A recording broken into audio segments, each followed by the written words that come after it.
la Esfinge fue construida 10.500 años antes, por una civilización desconocida. Durante miles de años han circulado decenas de leyendas en torno a la gran Esfinge de Gizeh. Hoy volvemos a adentrarnos en sus más hondos misterios y nos preguntamos por su antigüedad. ¿Es símbolo de una civilización anterior a la egipcia? ¿Cuál es la antigüedad de la Esfinge? Al igual que las pirámides, que se encuentran en el mismo emplazamiento que la Esfinge de Gizeh, esta tampoco tiene ninguna inscripción que la identifique con su constructor. De 73 metros de largo por 20 de alto, la Esfinge es en realidad una roca natural a la que un día se le dio forma de león. Ha permanecido gran parte de su historia enterrada por las arenas del desierto. Clavada frente a la segunda pirámide del conjunto, la Esfinge de Gizeh se encuentra orientada con una precisión asombrosa hacia el este. Los antiguos egipcios la conocieron en cambio como Ore-Maket, guardián del horizonte. La Esfinge y las pirámides no solo han resultado un enigma de tremendas implicaciones por sus anomalías físicas, bloques de hasta 200 toneladas, casi el peso de 300 coches, pueden hallarse en la meseta de Gizeh, sino por cuestiones más formales, como la ausencia de inscripciones de la época de su construcción que ayudasen a entender quiénes las levantaron y por qué.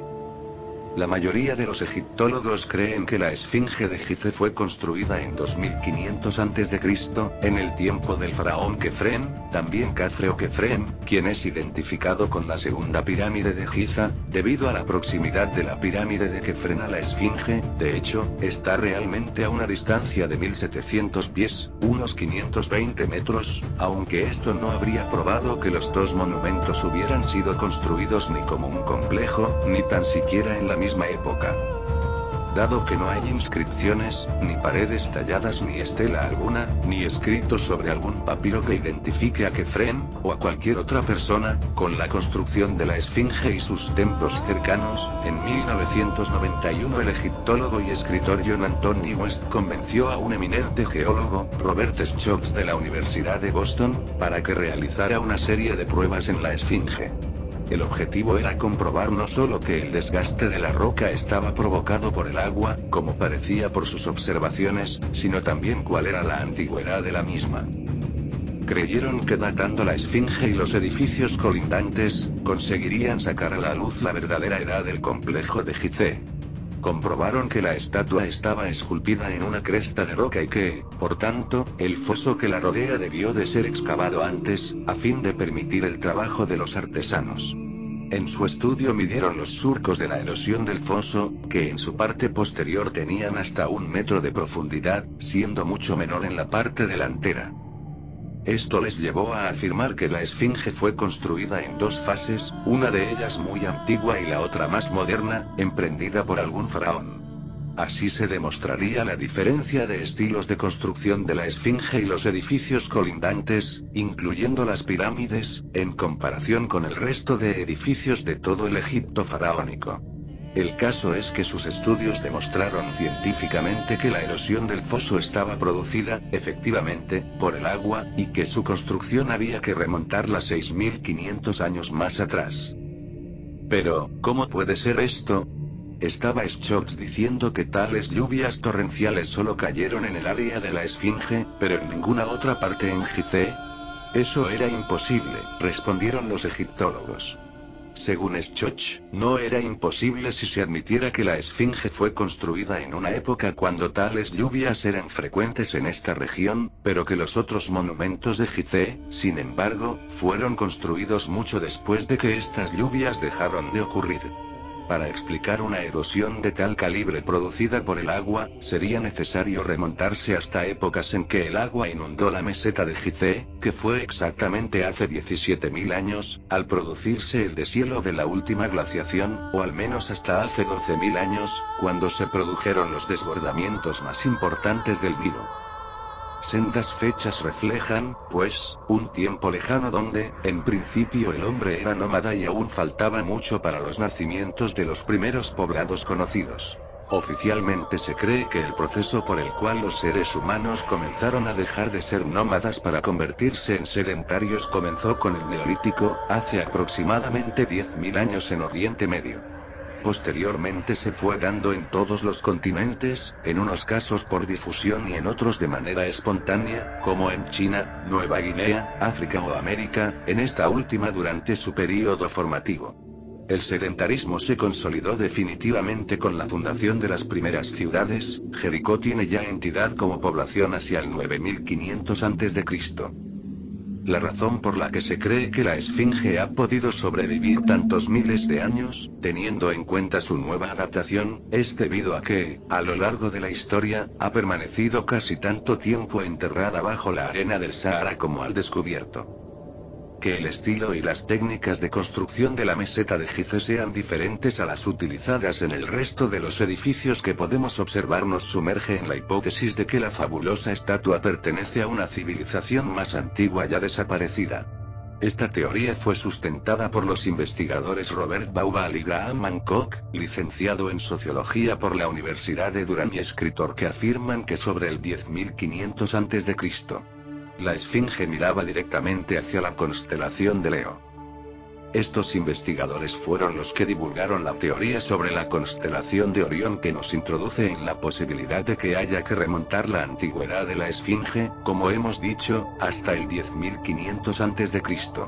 Ambos descubrieron mediante el programa Sky Globe, que mueve las estrellas a las posiciones que ocupaban en el día y año que se introduzca en su base de datos, que durante el equinoccio vernal de 10.500 a.C., estando el Sol a unos 12 grados por debajo del horizonte, la gran Esfinge miraba directamente a su contrapartida celeste, la constelación de Leo.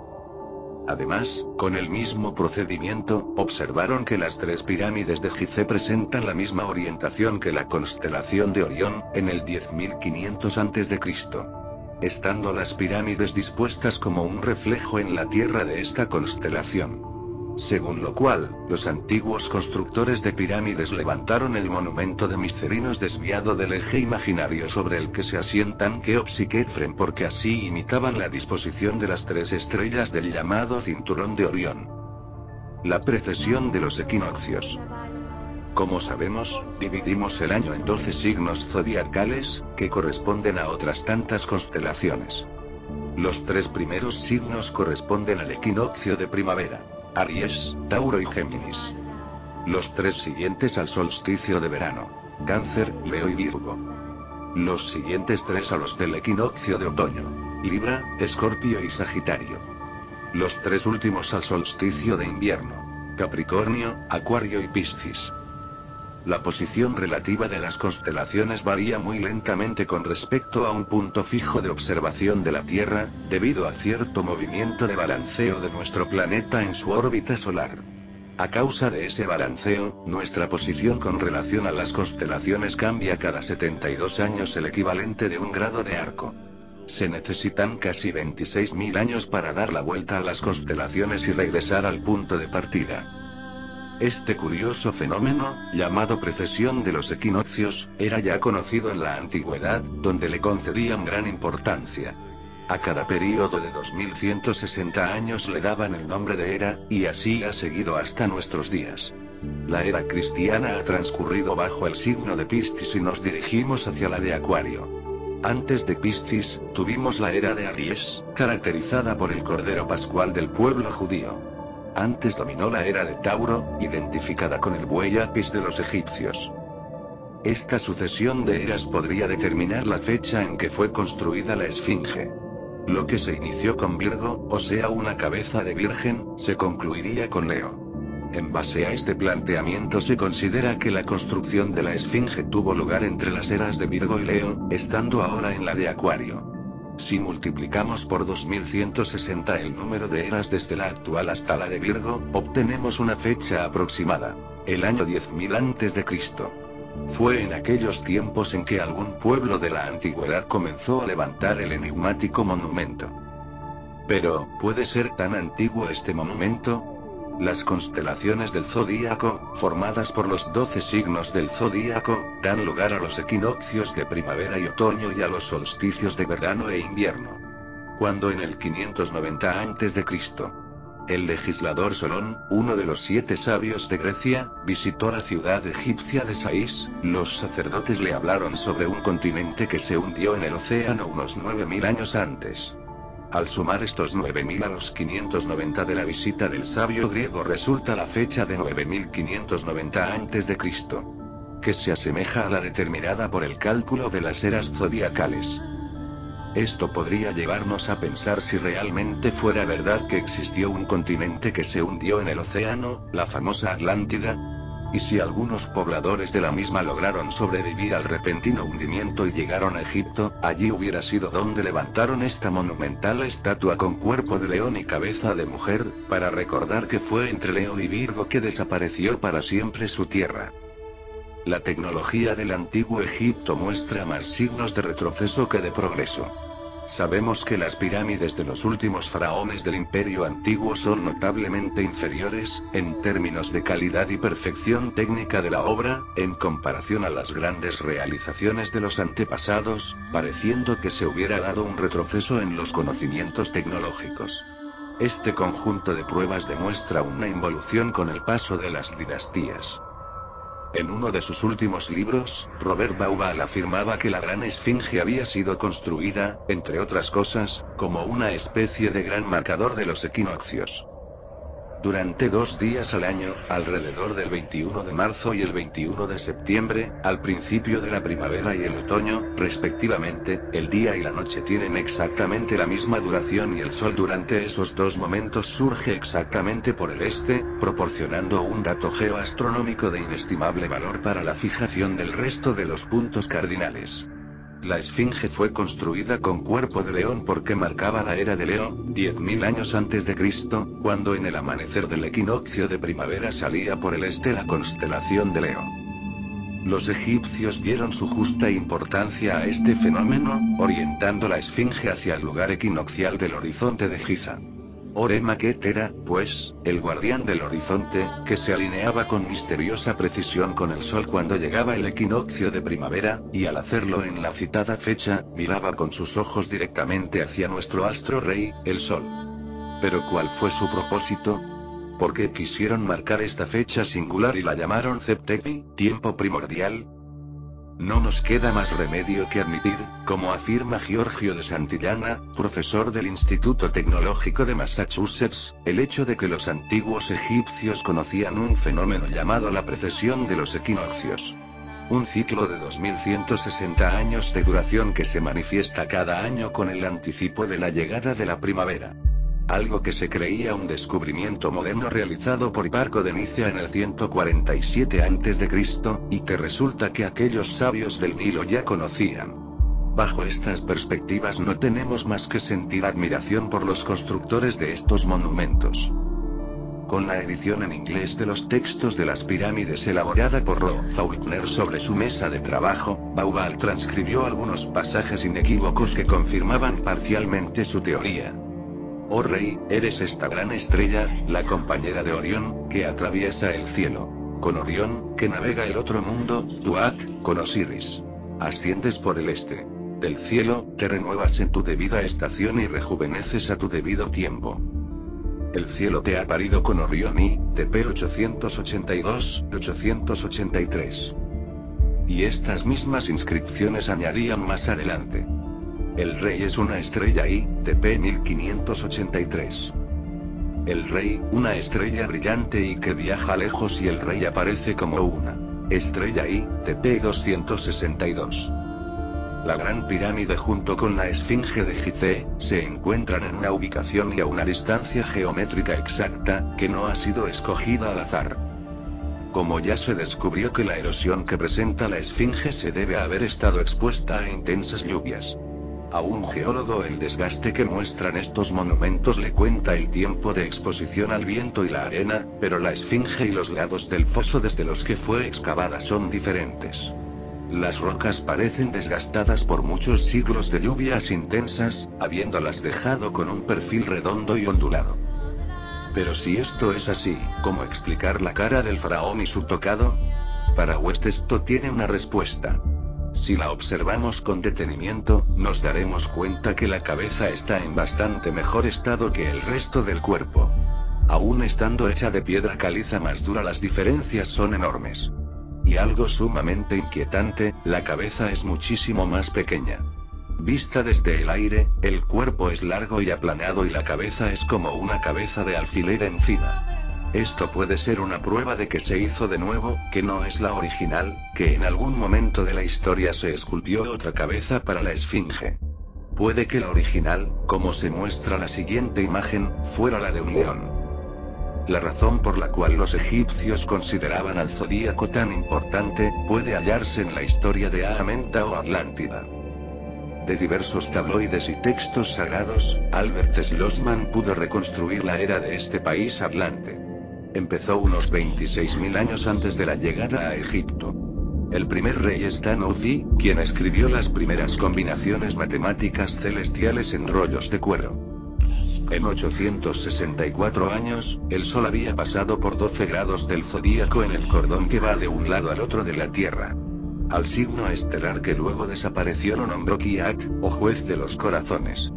Él justificó este nombre porque para decidir la diferencia entre el bien y el mal, se pesaban los corazones de las personas en ese periodo. No mucho tiempo después, le dio a este signo estelar el nombre de la balanza Liba. Y del templo de Denderai existen muchas pruebas de que en el antiguo Egipto se utilizaron bombillas para la iluminación. El antiguo Egipto es una de las civilizaciones más impresionantes establecidas por la humanidad. Los antiguos egipcios tenían una vasta experiencia y conocimiento. Uno de esos conocimientos fue el uso de la electricidad para la iluminación. El descubrimiento de los grabados en las paredes y varios frisos descubiertos en el templo de Hathor de Dendera en Egipto, ha puesto de manifiesto una pieza especialmente fascinante de información acerca de los antiguos egipcios.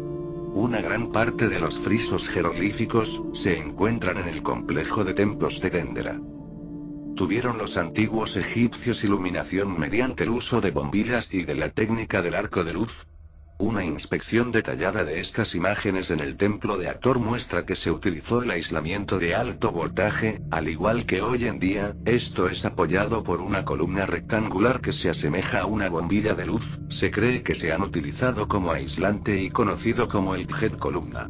Este asombroso parecido a las bombillas que utilizamos hoy en día es más que notable. Antigua civilización atlante. En 1976, Albert Schlossman, profesor de matemáticas, doctor en análisis informático y participante en los programas de la NASA para el lanzamiento de los Pioneer sobre Júpiter y Saturno en 1973, 1974 y 1975, publicó en París un libro titulado El Gran Cataclismo. En este libro se relata con todo lujo de detalles un acontecimiento que se cree ocurrido hace 12.500 años. El hundimiento de la Atlántida descrito por Platón en Timeo y Critías. La resonancia del libro de Schlossman fue escasa ya que pasó por ser un libro más sobre el tema atlante, más de 12.000 títulos a lo largo de la historia, con unas hipótesis curiosas ignoradas por los científicos oficiales. 2 años más tarde salió a la luz Los supervivientes de la Atlántida, donde se describe la gran migración de los atlantes desde el continente hundido hasta Egipto con arreglo a una nueva lectura de los textos jeroglíficos, que culminó con la publicación en 1979 de El libro del más allá de la vida, más conocido como el libro de los muertos. Espero que les haya gustado la información sobre la Esfinge. Y que cada uno saque sus propias conclusiones. Suscríbanse a mi canal y pongan un me gusta. Gracias.